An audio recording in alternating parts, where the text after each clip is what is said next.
Je m'appelle Gwenaëlle Goya, donc je suis la coordinatrice du projet européen Atlantic Youth Creative Hub. C'est un projet qui a démarré il y a 1 an et qui va encore durer jusqu'en mars 2021. Et l'objectif de ce projet, c'est d'accompagner les jeunes porteurs de projets de moins de 30 ans qui veulent développer un projet créatif ou culturel. Alors le programme d'accompagnement qui va commencer en avril à Brest concerne 13 porteurs de projets. Voici Mouchka.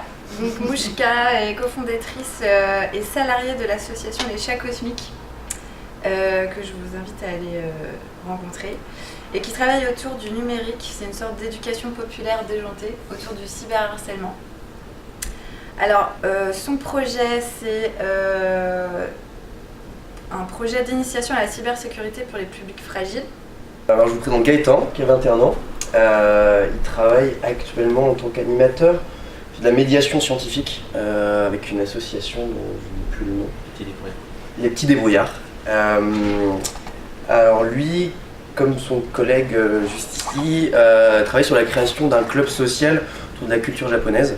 Je vous présente Elliot, donc il a 23 ans, où il a découvert le domaine de l'handicap avec une ses passions qui est la musique. Donc il voudrait créer des ateliers dans le DJing pour les personnes en situation de handicap, pour leur faire découvrir la musique, les intéresser. Alors Sylvain, il voudrait créer un espace collaboratif autour du travail de la plante sous tous ses usages. Donc le végétal, voilà. Il vient avec ce projet pour un peu hiérarchiser, structurer, apporter de la méthode dans le déroulement, le développement de son projet. Donc c'est vraiment des profils qui sont très très variés et c'est justement la volonté du projet, c'est de pouvoir accompagner des profils très très diversifiés dans le champ créatif et culturel au sens très large. Vous allez forcément créer quelque chose. Une fois que vous l'aurez créé, vous allez commencer à vous poser la question éventuellement de la production. Comment vais-je le produire? Comment est-ce que vous allez le diffuser, le commercialiser? Auprès de qui? Comment vous allez réseauter, justement, communiquer? À Brest, on organise un cycle d'ateliers de formation mis en place par différents intervenants, par Chrysalide, donc la coopérative d'activité et d'emploi, par l'UBO, et notamment l'UBO Open Factory, par l'ESAB, donc l'école des beaux-arts, et aussi Canal 6F.